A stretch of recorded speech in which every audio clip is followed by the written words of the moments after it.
Sveiki, bičiuliai. Nu ką, pirmas etapas kalnų pasibaigė, bet reikia pasižiūrėti, kaip mano raumenynas laikosi. Ir vyrukas apžiūrės. Jau, coach. Matai, nevėluoju. Sveikas, vyras. Kaip vaikais? Gerai, lakstau. Veidus jau sustarkė. Sustarkė? Apdegęs. Nušalęs ar apdegęs? Veidas nudegęs buvo. Nudegęs? Ne, jo, visi sako, kad veidas buvo nušalęs, bet šiaip tais... Aš tą dieną mažiau saulės kremo tepiau ir viskas. Padarė saulė savo. Iš moteryje žvelgia? Nu, tipo, kai nusileidot ir nuėjot valgyti jūs. Jinai vargšiai ištinus visą buvo. Jo, taip gaila buvo. Nu, ten matomai kremai netokie buvo tinkami, žinai, ir saulė padarė savo. Saulė ten žiauriai stipri, žinai, buvo aukščiau buvo. Tai jo, tas UV indeksas, tai... Jo.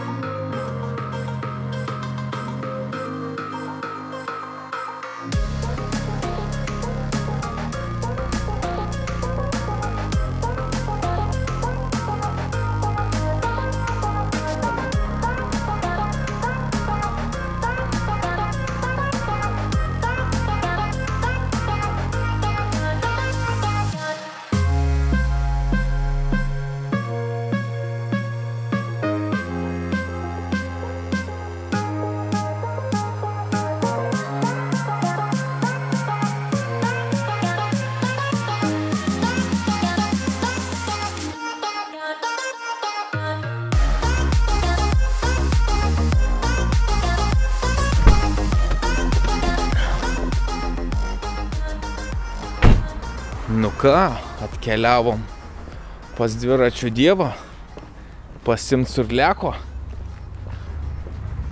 Hau, hau, hau, hau. O tai visi žmonės, ei, tai koks čia tavo meistras? Kur sėgas? Kaip tu? Gyvas. Aš tai gyvas. Kaip tu? Įsibėgė, viskas sezonas.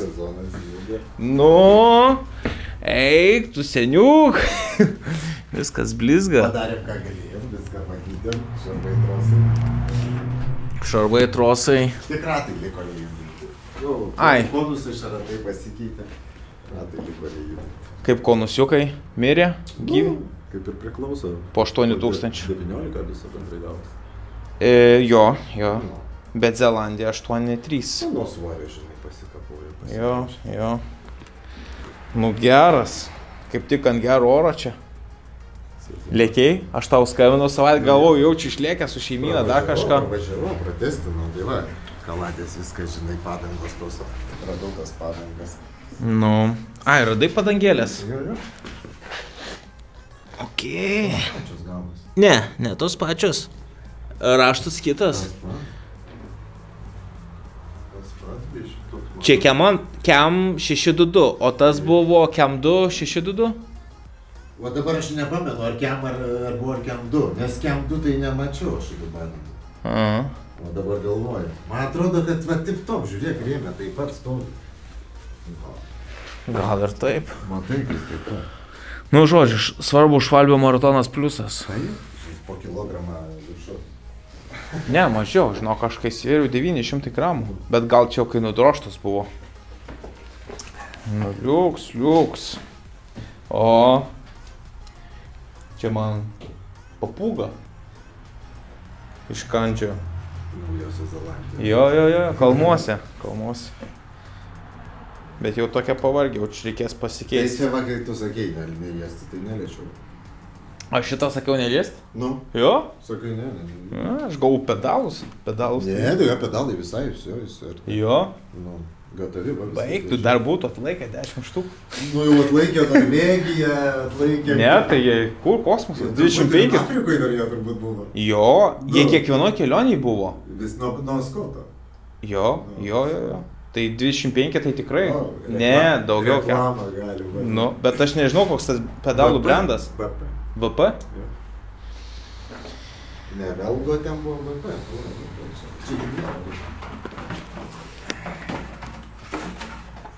Tik dėžutė. Velgo. Velgo. Eik tu čia. Kiam gal štukų jiems? Vairo kolonkė važia kaip parudija. Čia per 18, ne? Tai jo, jie taip sukosi jau daug tūkstančių. Konusai, žinai. O šitas jau viskas. Taip nebesisuks pedaliukai. Tai prasisuks dar nauji, žinai. Paskui lengviau bus, ne? O tai čia tokie. Iš tokio pat, tos pačios virtuvės.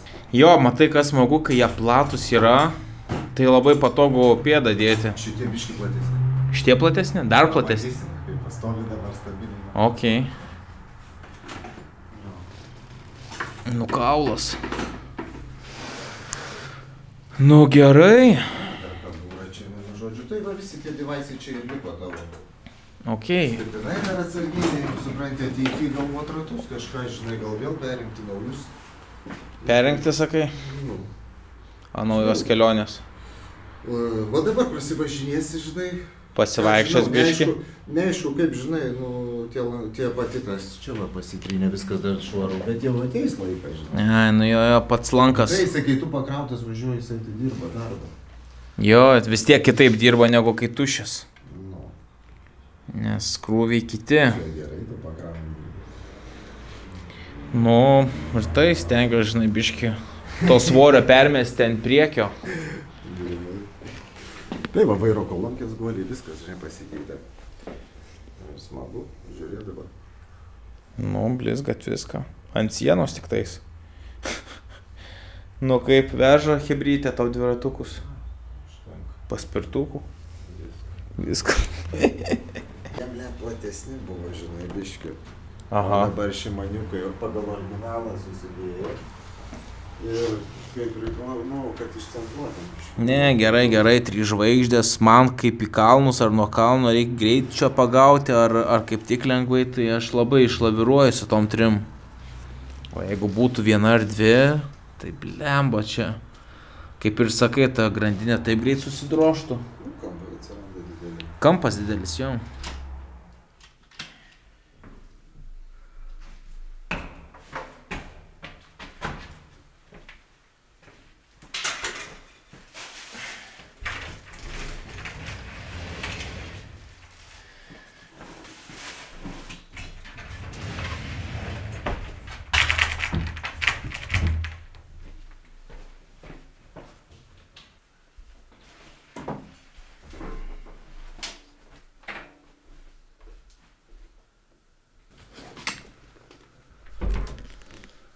Na, smagu, bus dabar surlekas paruoštas, išblizgintas, nu, Darius čia padarė gerai savo darbą, kai visada. Jo, tai su šitų dviratukų turėjau 2 keliones, Indonezijoje turėjau 10 000 ir Zelandijoje turėjau 8300. Tai bendroji suma 18 000 su trupučiu. Dar pridėkime Lietuvoje, kiek teko su juo keliauti, nu tai... Jis po truputį juda į 19 000 skalę kilometrų, bet tai čia yra kaip surlių šitam cross-checkui, tai tik tais pradžia. Žmonės su šitais dviračiais 100 000 kilometrų nukeliauja per pasaulį ir tik tais pasikeičia va taip dalis ir toliau rieda. Tai dviratukas labai geras, man bent jau patogus, balnelis gerai išsėdėtas, aišku, sakykime, biški motina gamta padarė savo. Tie patys ir trūkimai, ir rūdys ant kniedžių. Čia atsimenu, tos rūdys jau atsirado Indonezijoje, nes prie vandenyno važiavau ir sūrus klimatas padarė savo. Po balnelių irgi biški druskų rūdžių, bet šiaip tais čia tas B17, nekleistų modeliukas, klasikinis. Nu jo, visa kita čia čiki-piki. Viskas pritaikyta, galima dėti tašes ir jau važiuoti aplink pasaulį. Ne, šiaip tai pradžiai užteks ir po Kauną išlėkti pasivažinėti, nebūtina aplink pasaulį. Nes jo, per kelionę jau buvo gerai nusidrožusi žvaigždė, tai principe kelionėje naudodavau tik tais didžiąją žvaigždę ir mažąją. Šitos vidurinės jau nebenaudodavau, nes tiesiog jau nušokdavau, krisdavau, šaudydavau, kaimindavau. Tai dabar vėl pilnai. galėsim puškuot Deore. Čia priekinė irgi Deore. Purvasau gilgi. Gerai, purvo apsaugo. Mano kojas apsaugo nuo purvų. Tai nesiskundžiu. Nes aš kai grįžau iš Zelandijos, realiai buvo vasara. Ne, maišau. Buvo rugsėjais. Tai rugsėjai, spalį, lapkritį, gruodį ir dalį sausio buvau Lietuvoj. Bet dviratukas taip ir pragulėjo ir tik tais aš sausį nuvežiau. Gruodį gal nuvežiau Dariui, sakau, kai galėsi užsimk. Tai vat kol buvau kalnuose, kol buvau Pietų Amerikoje, viską sukrapšė, sutvarkė ir viskas vėl paruoštas. Šitas egzempliorius irgi bitvinas biškį parieda, bet jau senai jo važiavau iš tiesų. Jis toksai po miestą, plintinukas, lengvas. Čia jau visas žirgas, plieninis. Jo, korpusas yra plienas, dėl to surly yra labai, kaip dviratis turi stekinis vertinamas, nes plieninį rėmą tu galėsi bet kurioje principe pasaulio vietoje susivirint, susitvarkyti, jeigu kažkas tau lūš, skils ir panašiai. Jau kai prasideda karbonai arba aliuminis, yra truputį komplikuočiau, jeigu tu nori jį tvarkyti. Tai dėl to surly yra pakankamai vertinamas ir nors yra dviratis plieninis, dėl to, kad jisai tvirtas, daug vietų yra pakankamai išploninta dėl savo tvirtumo. Tai matot, vamsdukai tikrai nėra stori, pirštų storio. Ir jo bendras svoris yra apie 14 kg. Gal net 13,5. Priklausomai ar aš dedu bagažinę, ne bagažinę spyną nuo pačios ar nededu. Šiaip sąlyginai dar nėra, jis super sunkus. Ir čia įvertinant priekinės ir galinės bagažinės. Nes jeigu be bagažinių sverčiau, tai manau dar nusimestų svorio visai. O balnelis, jo, daug kas irgi klausia dėl balnelio. Na, Bruksas tomkom pasižymi, kadangi jis yra odinis, tai jį pradžiai reikia išsėdėti. Jis pradžiai būna toks lygus, kaulas, nepatogu, kieta, bet kai tu pasėdi ant jo 300, 500, 700 km, jisai po truputį įdumba ir įdumba pagal tavo dubens kaulus. Ir tada jau tu atsisėdi paskui ant jo kaip ant fotelio. Nes jau oda atsimena, oda yra įspaudusi ir jau realiai gaunasi, kad balnelis yra suformuotas grinai pagal tavo sėdėseną. Tuom yra ypatingas Bruksas. Ne visi juos mėgsta, nes vis tiek sąlyginai tai tampa kaip ir kieta sėdynė, bet kadangi viskas pagal tavo dubens kaulus, tu vis tiek komfortiškai sėdi ant jos. Ir kitas yra Bruksai su amortizatoriais, tokios dvi būna spiruoklės. Vieni mėgsta su jom važiuoti, kiti skundžiasi, nes pradeda su laiku girgždėti tos spiruoklės. Tai kai iš tą išgirdau, aš truputį to girgždėjimo išsigandau, todėl pirkau be spiruoklių. Bet ką aš žinau, sakau jau, 2 didelės kelionės padarytos ir aš patenkintas. Aišku, paskui su laiku vis tiek gali vis tą šaibų, ta oda visiškai šaibom nueiti, nes mes kalbam apie 10 000 kilometrų. Jeigu pravažiuoji per sezoną 2-3 tūkstančius, tai čia dar tas balnelis laikys ir laikys. Mano atveju, manau, dar koksai 20 000 reikės keisti balnelį. Aš taip įsivaizduoju. Gal ir šiandien reikėtų pralėkti su dviratuku, nežinau.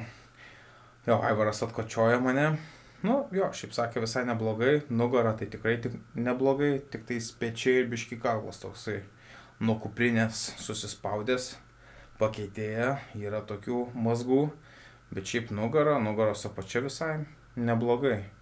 Ir kojos neblogai, tai žodžiu, nėra kažkokių man didelių spazmų ar mazgų, kur reikia išminkyti.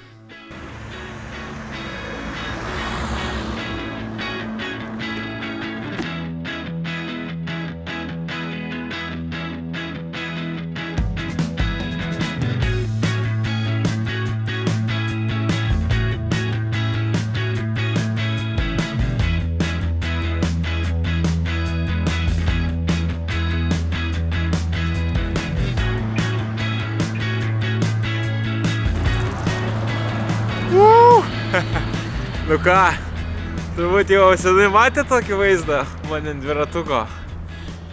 Jo, aš jau galvoju, reikia lėkti. Tai dabar va tik, kad turėjom skambutį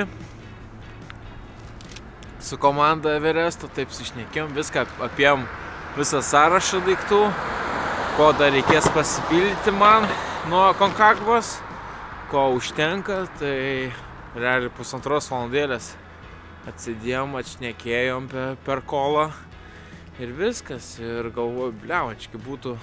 Ir gavosi, kad praleidau sporto salę, šiandien jau galvojau viskas, einu į sportą, grįžtu į salytę, daužyti geležį, daryti kardio. Ir gavosi, kad praleidau salę, nes užsidaro 10. Nu galvoju, gerai, šoku ant dviratuko, viskas pakrauta, viskas paruošta, užsidėjau krepšiuką priekinį, užsidėjau savo Garminą, spidometrą, telefoniuko laikiklį, viską susitapinau, galvoju, lėkiu biškį į Kauniuką į savo miestą pasilakstyti, tai smagu, nėra mašinų. Kai nėra mašinų, tai saugiai jaučiuosi ir važiuodamas šaligatviu. Bet šiaip, kai yra eismas, aš saugiau jaučiuosi važiuodamas gatve negu šaligatviais, nes tikrai būna situacijų, kai labai dažnai vairuotojai iššoka iš kiemų į gatves ir nepažiūri. Ir daugiau iš tiesų avarijų atrodo dviratininkams atsitinka būtent ant dviračio to paties tako ar tų pačių trinkelių. Va tokių, kur iš kiemų išvažiuoja arba atvirkščiai iš pagrindinės gatvės įvažinėja į kiemus ir kai dviratininkas važiuoja tuo taku ir nepamato ir bum. O kažkaip vairuotojai vis tiek labiau pastebi tuos, kurie yra tame kelyje. Aš ir pats kaip vairuotojas labiau irgi pastebiu, kas važiuojamąja dalimi šalia manęs, tai kažkaip sakau, vat, kai naktį, tai galiu vat, ir to dviračių taku važiuoti, viskas ok, nėra to eismų. Bet dienos metu aš žymiai saugiau jaučiuosi ant kelio. Nu ir kaip jums šitos kamerytės kokybė, jau biški kitokia, ne? Biški kitokia. Nebe Sonekas A7S3 ar tas pats ZV-E1. Čianais jau yra ZV-1. Čia yra ta pati kamerytė, su kuria keliavau ir Indonezijoje, ir Zelandijoje. Pančiutas, maža kamerytė, patogi, laikyti rankoje, bet dabar filmuoju 4K. Tai bus visai dar pusė velnio. Aišku, vis tiek sensorius ne tas, fokusas biški ne tas, kokybė ne ta, bet lengva kamerytė. Dėl stabilumo, nežinau.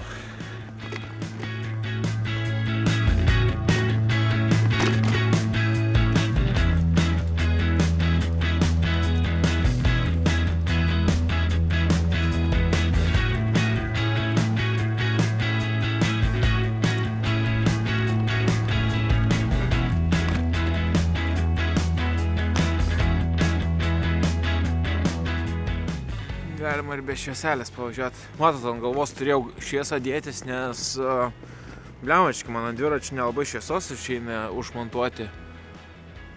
Nes čia tašiukas, jo, tai čia realiai dėjus kažką ant vairo tašiukas užstoja. Fainiausia man Kauno vietoj. Panemunės Šilas. Pagaliau 3 mergelių tiltas sutvarkytas, tai bent galima saugiai su viena ranka nusileisti nuo to tiltuko, nes prieš tai toksai rizika būdavo, visas kalatojasi, dreba, tikėsi, kad tie stabdžiai nenusprūs ir nenusiridensi nuo to tiltuko, nes ten visai jisai statokas. Tai dabar jau pasakėlė.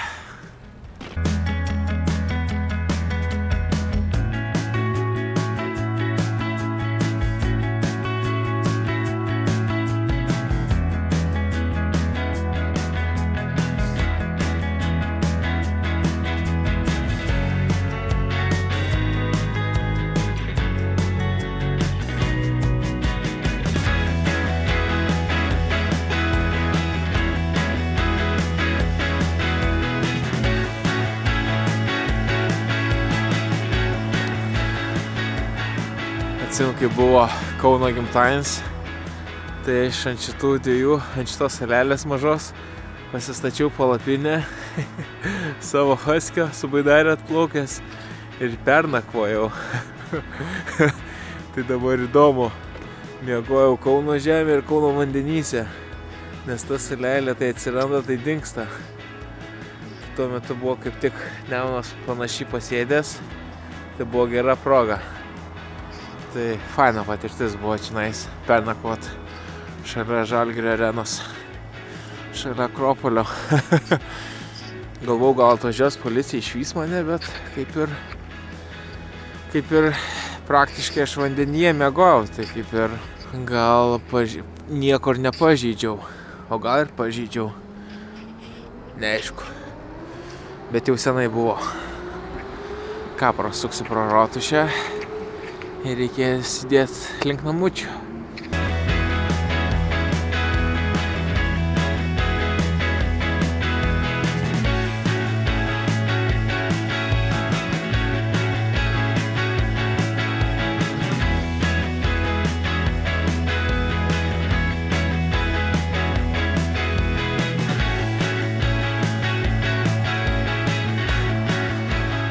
Dar nebuvau čia, iš tiesų paskutinį kartą buvau dar, kai tik tais čia tvarkė, darė, statė, dabar jau Nemuno sala, mokslo sala, panašu užbaigta.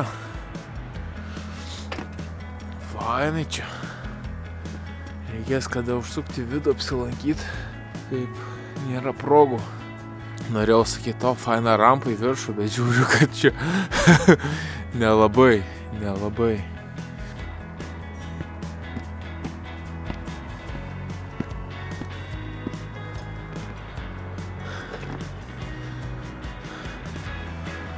Nu įdomiai čia padaryta. Blinelis. Geras. Eina savo, bet čia rimtai kiek tų skylių. Reikia neįsibėgėti, nes bus negerai. Čia irgi stato tiltą, sujungia salą su nuo krantu. Nu, bus maks. Dviračių pėsčiųjų tiltą iš Nemuno salos Aleksoto statyba. Tai parašyta. Nu, okei. Leidžiame žemyn. Šiaip faina, kad tiek daug apšvietimo. Toks visai naujoviškai miestas atrodo. Ir šiaip saugumo suteikia. Ir jaukumo. Čia apkasuose.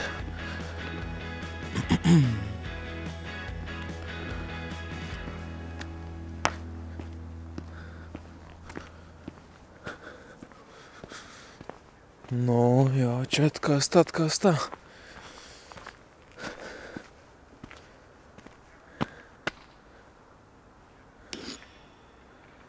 Įdomiai. Nu, užtruks, kad čia susitvarkys, pasidarys. Po Everesto grįžę ant birželio bus biškį gal pajudėję. O 12. Ką čia rašo? Rašo kur nors laiką. Ne, nerašo. Statybų laiko nerašo. Ką, viskas. 12 išmušė. Dviratlukas tikrai puikiai rieda. Gal jaučiasi, girdisi truputį porą špikių, kurie juda, bet Darius perspėjo, kad prasivažiuok, paskui špikius bus galima kai kuriuos patempti.